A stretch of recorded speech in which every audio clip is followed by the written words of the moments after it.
को अनवरत ये 15-16 साल की यात्रा की एक शुरुआत हुई, उसका पार्ट 2 बनाने की मैंने कोशिश की है। और उसकी मुख्य वजह जो ये है कि इस सिनेमा से मैं एक एक्टर एक्सेस में सिनेमा को लाने की कोशिश कर रहा हूँ। एक प्रेम कहानी है, बहुत खूबसूरत प्रेम कहानी है। शायद आप लोगों को भी जब देखने के लिए मैं बुलाऊं, एक आश्चर्यचकित तो करेगी ये फिल्म, उम्मीद ऐसा करता हूँ, क्योंकि अगर माँ सरस्वती की कृपा है अगर हमारे कलम पे, तो ये फिल्म दर्शकों को बहुत पसंद आएगी। लीड रोल में जो दिख रहे हैं ये पीके के स्टाइल में कुछ थीम दिया गया है। अगर छोटे शब्दों में अगर कह दूं कि हिंदी की क्रिएशन, अगर आपने पीके का नाम लिया, तो पीके के साथ आमिर खान साहब थे, तो मैं ये कह सकता हूं कि भोजपुरी का क्रिएशन ससुरा बड़ा पैसा वाला 2 के माध्यम से अथर्व सिंह है। सर, ससुरा बड़ा पैसा वाला फर्स्ट जो आया था शायद 15 साल पहले था जी। 15 साल क्यों लग गए आपको दूसरा इसका सीक्वल बनाने में? क्योंकि तभी मेरा एक अपना जो कैलकुलेशन था कि 10 साल तक भोजपुरी फोक सिंगर के आवक को कोई रोक नहीं पाएगा। ये मेरा अपना ओन कैलकुलेशन था। 10वां से 15वां साल एक ढलान होगी जो फोक सिंगर के आवक रुकेंगे उसमें, और 15वां से 20वां साल ओपन स्पेस है एक्टर के लिए। अगर अच्छे एक्टर भोजपुरी सिनेमा के लिए आते हैं तो मैं सबसे ज्यादा खुश होने वालों में होऊंगा। तो मैं भी अपनी ये कोशिश की, अगर ससुरा बड़ा पैसा वाला और स्टार और अजय सिन्हा की कोई अगर चेनिंग अभी भी बची हुई हो, तो ये फिल्म शायद माध्यम बने एक्टर एक्सेस में सिनेमा को लाने के लिए। और जब तक एक्टर एक्सेस में सिनेमा आएगी नहीं सर, यहाँ एक्सपेरिमेंट नहीं होगा, और जब तक एक्सपेरिमेंट नहीं होगा तब तक वो बंधे हुए पानी की तरह धीरे धीरे धीरे धीरे जाकड़ी लगता हुआ वो चीजें समाप्त होगी। अगर एक्टर आएंगे जो अभिनय की ऊंचाइयों को समझते हैं, तो वहाँ एक्सपेरिमेंट होगा, और जब एक्सपेरिमेंट होना शुरू होगा तो ये भोजपुरी हमारी 22 से 25 करोड़ की आबादी की भाषा वो एक बहुत ऊंचाई तक जाएगी। इसका फर्स्ट पार्ट जो था वो मनोज तिवारी जी थे जी, और जिससे उन्हें बहुत वो प्रसिद्ध हो गए थे उसके बाद। और जो सेकंड पार्ट है, तो उन दोनों के अभिनय में आपको क्या अंतर दिखा और क्या क्या चेंजेस आपको लग रहा है? अगर मैं ये कहूँ कि वहाँ पे एक फोक सिंगिंग या फोक सिंगर का एक प्रेजेंटेशन उस अभिनय में ज्यादा मिला, यहाँ पे एक अभिनय की क्षमता मुझे बहुत ज्यादा मिली। चेहरे को रिप्लेस करना ये कहीं बजट के कारण ऐसा नहीं हुआ, या मनोज तिवारी जी पॉलिटिकल?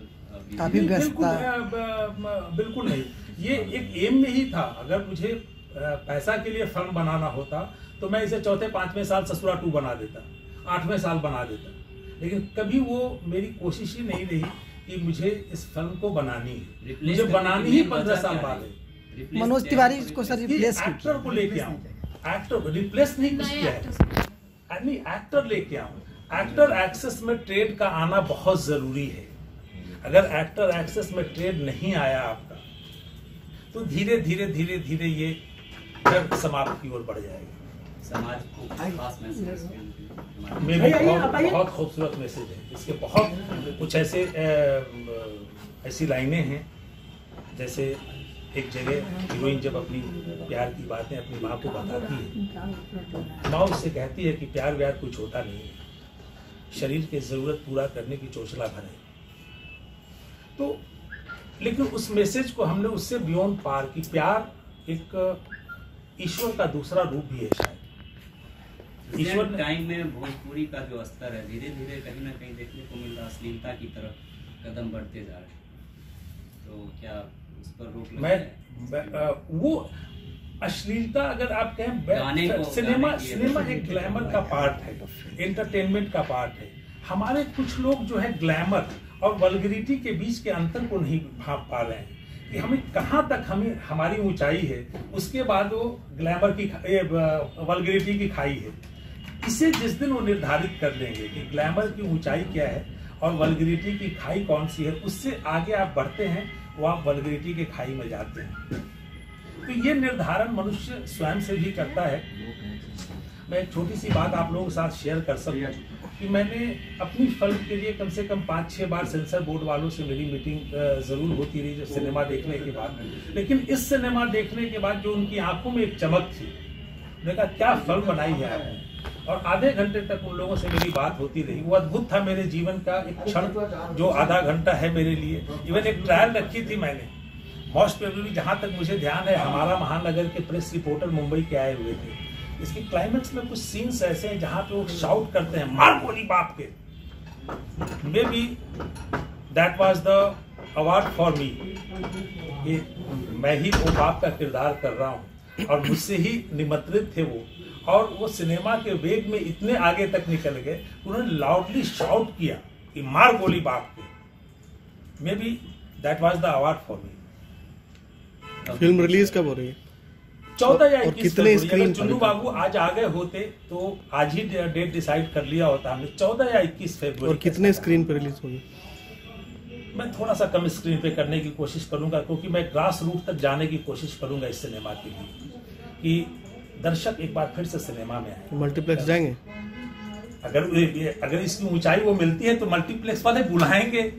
मैं भी ये उम्मीद करता हूं कि मल्टीप्लेक्स वाला बुलाएं, और मेरा अपना सिनेमा हॉल जो है सुशील प्लाजा, वहां तो जरूर ही लगाएंगे, क्योंकि मैं एक लड़ाई लड़ रहा हूँ। सिनेमा मेरे लिए व्यापार नहीं, सिर्फ प्यार है।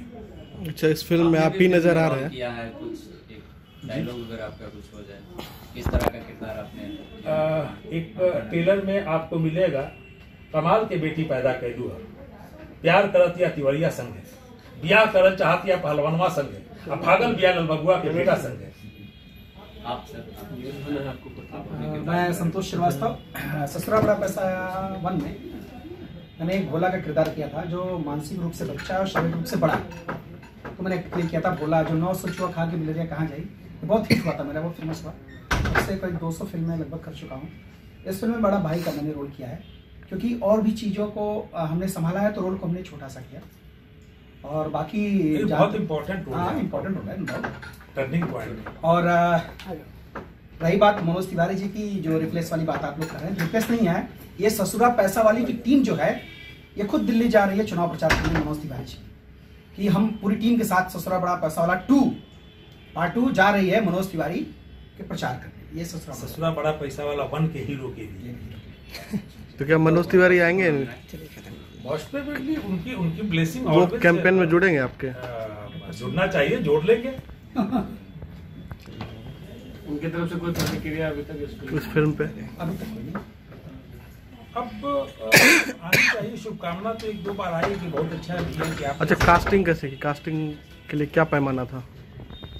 एक्टर, ओनली एक्टर, एक्टर और एक जो हमारे कॉन्सेप्ट का जो एक पोस्चर बैकग्राउंड जो होना चाहिए था, जिस लुक का लड़का मुझे चाहिए था, वो लड़का है। तो कैसे सेलेक्ट किया आपने? और काफी लोगों की ऑडिशन करने के बाद ऑडिशन कहाँ? मुंबई में? मुंबई। अच्छा, आप बेस में नजर आ रहे हैं, क्या आप भोजपुरी मतलब प्रकाश झा के रास्ते पे चल रहे हैं? जिस तरह मैं बिल्कुल किसी रास्ते पे, प्रकाश जी हमारे बिहार से बिलोंगिंग है, उनकी एक बहुत अहम मुकाम है उनका, और मैं सिर्फ प्रणाम करना चाहता हूं। और बिहार की मिट्टी को वो एक अपनी ताकत देते हैं, और प्रकाश जी की तरह मैं भी एक ताकत बन सकूं। वैसे कुछ चीज़ें हुई है, ईश्वर ने हमारे नाम के आगे लिखा है कि आज भोजपुरी इतनी बड़ी हो गई। कभी भोजपुरी के स्टार को या एक्टर को, हीरो को ठीक से अपना घर भी मुंबई में नहीं मिलता था।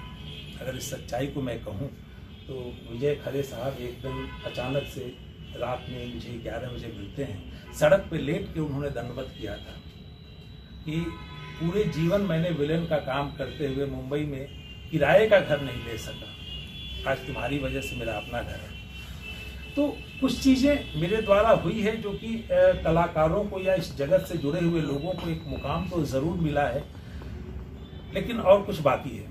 रानी चटर्जी जुड़ रही है आपके प्रमोशन? बिल्कुल जुड़ेंगी, शुभकामना। वो मेरी बच्ची है, मेरा गर्व है। बिहार में प्रमोशन कहाँ करेंगे? मेरा घमंड है, मैंने अपने ऊपर कभी घमंड नहीं किया है, लेकिन इन दोनों के ऊपर करता हूँ कि वो मेरे घमंड है। बिहार में कहाँ प्रमोशन करेंगे? बिहार में करेंगे, उम्मीद कोशिश पूरी रहेगी कि रानी आए। रानी अपनी शुभकामना इस फिल्म को ज़रूर दें। उनके साथ कभी रानी मुझसे या मैं रानी से अलग हो भी नहीं सकता।